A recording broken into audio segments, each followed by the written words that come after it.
जय जैन बंधु। आज हम इस वीडियो के माध्यम से एक बात सीखना चाहते हैं कि लोग सोते हैं, जागते हैं, उठते हैं, बैठते हैं, सारी क्रियाएं करते हैं और सभी का मानना ये है कि क्रिया करते समय ही पुण्य पाप प्राप्त हो सकता है। परंतु सोते समय भी कैसे पुण्य की प्राप्ति की जा सके, इसके बारे में जैन दर्शन विचार करता है। जैन दर्शन का मानना है कि व्यक्ति सोता हो या जागता हो, कर्म का बंध करता ही करता है। कर्म का बंध तीन तरह से करता है, मन से करता है, वचन से करता है या काय से करता है। आचार्य उमा स्वामी महाराज ने तत्वार सूत्र के 6ठे अध्याय में पहला सूत्र लिखा है, काय वांग मनः कर्म योगा। कर्म का जो योग होता है, कर्म का जो आना होता है, वह काय से, वचन से और मन से होता है। इसका अर्थ यह है कि काय से जितना कर्म का बंध होता है उससे अधिक वचन से और वचन से अधिक मन से होता है। दोस्तों, ये सभी लोग जानते हैं कि शरीर से क्रिया करते समय शरीर जल्दी थक जाता है। उससे अधिक बोल करके व्यक्ति ज़्यादा कर सकता है और उससे अधिक निरंतर 24 घंटे मन हमारा चलायमान होता रहता है। इसलिए जितना हम कर्म का बंध या पुण्य पाप का बंध काय से अर्थात शरीर से करते हैं, उससे अधिक वचनों से और उससे अधिक मन से करते हैं। इसकी विपरीत देखें, कायवान यानी जो शरीरधारी जो जीव हैं, जो एक इंद्रिय से लेकर के पंचेंद्रिय तक हैं, वो सबसे अधिक संसार में है। उसके बाद जो वचन वाले यानी जिनके पास रसना इंद्रिय आ गई है, ऐसे 2 इंद्रिय से लेकर के पंचेंद्रिय संगी तक पाए जाते हैं। उसके बाद जो संगी पंचेंद्रिय होता है, केवल उसके पास ही मन पाया जाता है और मन से सबसे अधिक पाप या पुण्य हम कर सकते हैं। हम जब जागृत अवस्था में रहते हैं तब तो हम विचार कर सकते हैं कि हमें क्या सोचना है, क्या नहीं सोचना है, हम किस विषय में, किस व्यक्ति से किस प्रकार बात करें ना करें, उसके बारे में क्या विचार करें ना करें। जब तक हम जागृत अवस्था में रहते हैं तब तक हम सोच सकते हैं कि इसके बारे में हमें बुरा या अच्छा क्या सोचना है। परंतु जब हम सो जाते हैं उसे अचेतन अवस्था कहते हैं, इन्हें अर्ध निद्रा का समय होता है। तो जैन दर्शन का एक सिद्धांत है, कोई भी जीव ना अंतर्मुहूर्त से अधिक सो सकता है और ना अंतर्मुहूर्त से अधिक जग सकता है। इसका अर्थ ये है कि हमारी पलकें जितनी बार झपकती हैं वह निद्रा की एक सबसे छोटी इकाई है। तो हम जब पलक झपकाते हैं तो हम सो जाते हैं, तो जब हमारी पलक खुलती है तो हम जाग जाते हैं। तो ये सबसे छोटी इकाई निद्रावस्था और जागृत अवस्था की। इससे अधिक देखें कि जब हम 6 घंटे, 7 घंटे, 8 घंटे की नींद रात को लेते हैं, उस समय हम पुण्य करते हैं या पाप करते हैं। कभी कभी हमें भयानक सपने आ जाते हैं, कभी कभी हमें अच्छे सपने भी आ जाते हैं, परंतु हम पुण्य कर रहे हैं, पाप कर रहे हैं, ये पता नहीं चलता है। अच्छा सोचते हैं, अच्छा विचार करते हैं, स्वप्न अच्छा देखते हैं, शुभ परिणति का स्वप्न देखते हैं, तो मान लिया जाता है कि ये पुण्य की क्रिया है। इसके विषय में इसके मन में पुण्य की क्रिया का संचार था, इसलिए इसको अच्छे सपने आ गए। वैज्ञानिक लोग कहते हैं कि जितना हम दिन भर में सोचते हैं उसके हिसाब से स्वप्न आते हैं। तो जब हम पाप की परिणति रूप सोचते हैं तो हमें उस प्रकार के सपने आते हैं। इसका अर्थ है कि हमारी दिन भर की क्रियाएं जो हैं वो पाप में व्यतीत हुई। और जब हम पुण्य के बारे में स्वप्न आते हैं, इसका अर्थ है कि हमारी दिन भर की क्रिया थी, दिन भर का जो लेन देन व्यवहार था वह पुण्य प्रकृति के रूप में था, इसलिए हमें अच्छे सपने आए।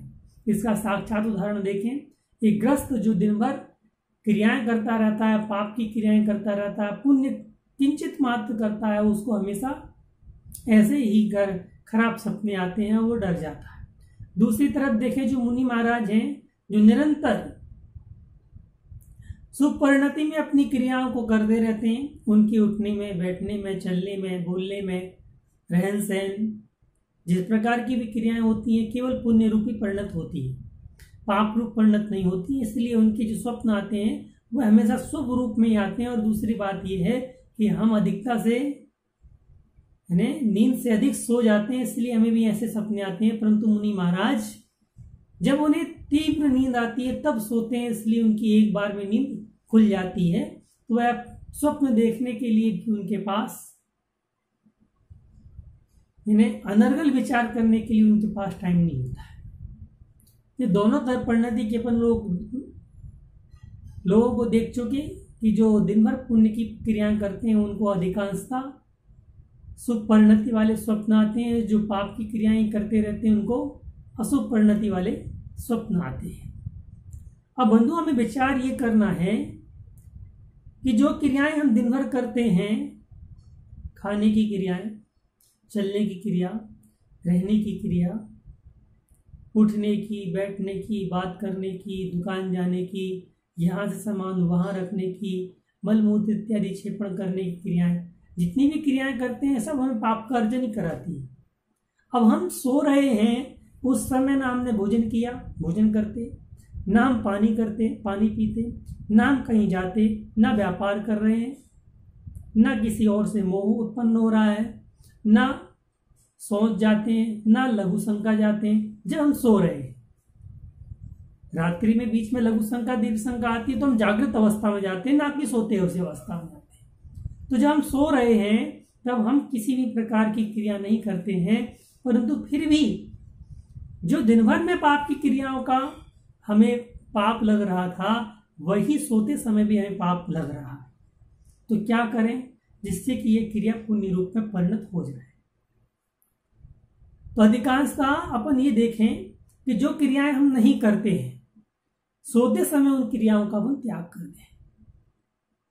जब तक हमारी आंख लगी हुई है, प्रथम दृष्टया यानी जिस व्यक्ति को ऐसी इच्छा नहीं है कि मैं रात्रि में इन क्रियाओं का त्याग नहीं कर सकता हूं, तो कम से कम जब तक वो उसकी नींद लगी हुई है तब तक के लिए उन क्रियाओं को हमें त्याग कर देना चाहिए।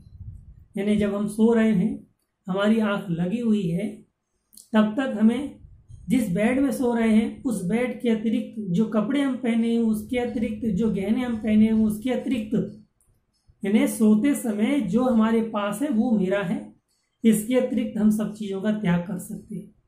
इससे साथ ही साथ पुण्य की प्राप्ति हमें होती रहती है। दूसरी क्रिया ऐसी है जो हम खाने पीने इत्यादि का व्यवहार हम करते थे।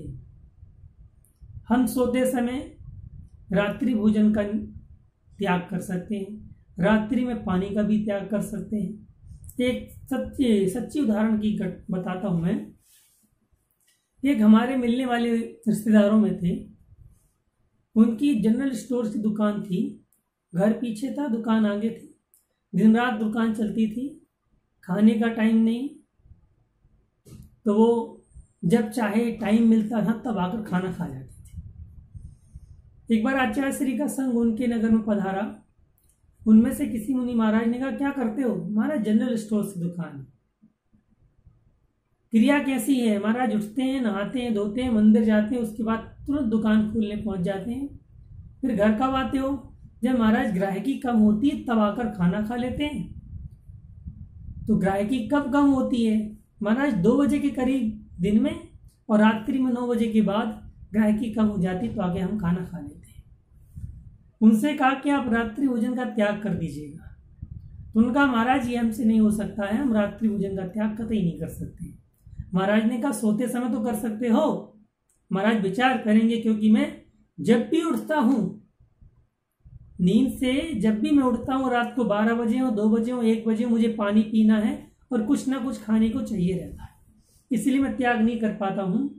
तो महाराज ने कहा, ठीक है, जब तक आंख लगी तब तक का त्याग कर दो। उन्होंने त्याग कर दिया। अब आज उनकी कंडीशन इतनी है कि वो शाम को खाना खाने के बाद एक बार 6:30 बजे 6 बजे पानी पीते हैं, उसके बाद पूरे रात्रि भर का उनका त्याग रहता है। तो हम छोटी छोटी क्रियाएं करके भी बाद में बड़े बड़ी क्रियाओं पर लागू कर सकते हैं। तो हम सबसे प्रथम दृष्टया यदि हम रात में सोते समय भोजन नहीं करते हैं तो हम सोते समय भोजन का त्याग कर दें, चारों प्रकार के आहार का त्याग कर दें। यदि हम सोते समय अपने घर को उठा के नहीं रखते हैं तो हम घर का त्याग कर सकते हैं, अपने परिवार का त्याग कर सकते हैं। मैंने सारी क्रियाएं जो हमारे शरीर से भिन्न हैं, जो हमारे शरीर में नहीं हैं, जिनका हम उपयोग नहीं कर रहे हैं, उन वस्तुओं का हम सोते समय त्याग कर सकते हैं। अब सोते समय कोई व्यक्ति चलता तो नहीं है। एक स्वान निद्रा वाला जो है, स्त्यान गृद्धि निद्रा वाला जो व्यक्ति है वही केवल सोते समय चाहता है और कोई नहीं जाता। अधिकांशतः व्यक्ति नॉर्मल नींद में ही सोते हैं। स्त्यान गृद्धि नींद जो है बहुत कम लोगों को आती है। तो हम सोते समय कहीं चलते तो नहीं है, परंतु हम हर जगह के पाप का अर्जन करते हैं, हर दिशा में जाने रूप क्रिया का पाप का अर्जन करते हैं। तो हम जब सोएं तब व्यापार का त्याग कर दें, जब सोएं तो चारों प्रकार की दिशाओं में आने जाने का त्याग कर दें। उठें तो चालू है, मगर जब ये अपन काम करना चालू कर देंगे तो फिर धीरे धीरे हम ये विचार करेंगे कि जब हम दिन भर खाना खाते हैं तो हम रात्रि में सोने से 2 घंटे पहले हम भोजन का त्याग कर सकते हैं, सोने से 1 घंटे पहले हम भोजन का त्याग कर सकते हैं। फिर उसके बाद हम पानी को छोड़ करके 3 प्रकार के आहार का त्याग कर सकते हैं और धीरे धीरे करके हम पानी का भी त्याग कर सकते हैं। तो बंधुओं, सोते समय कोई नहीं जानता होगा कि हम पुण्य कमाते हैं या पाप कमाते हैं। निश्चित रूप से हम पाप ही कमाते थे, परंतु यदि हम पुण्य में परिवर्तन करना चाहते हैं तो केवल उन पाप क्रियाओं को जो हम दिन भर करते थे, उन पाप क्रियाओं का त्याग सोते समय कर दें तो हमारी गति सुधर सकती है।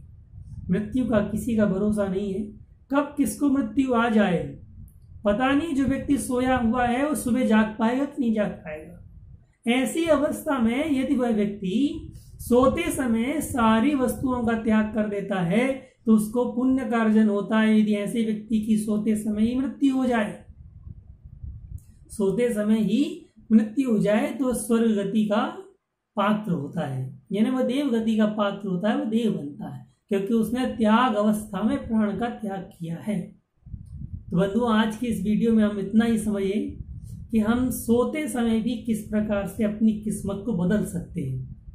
जिस किस्मत को हम पाप की क्रियाओं में झोंक करके अपनी किस्मत पाप रूप में परिणत कर रहे थे, सोते समय हम उसी किस्मत को पुण्य रूप में कैसे परिवर्तित कर सकते हैं।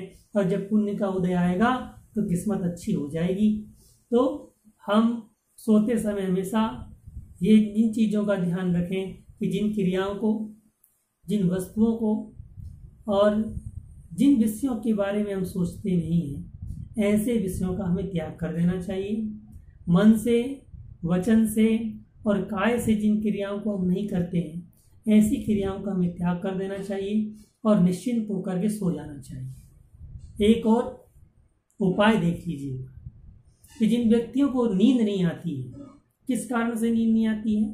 टेंशन के कारण से नींद नहीं आती, परिग्रह अधिक हो जाने के कारण से नींद नहीं आती है।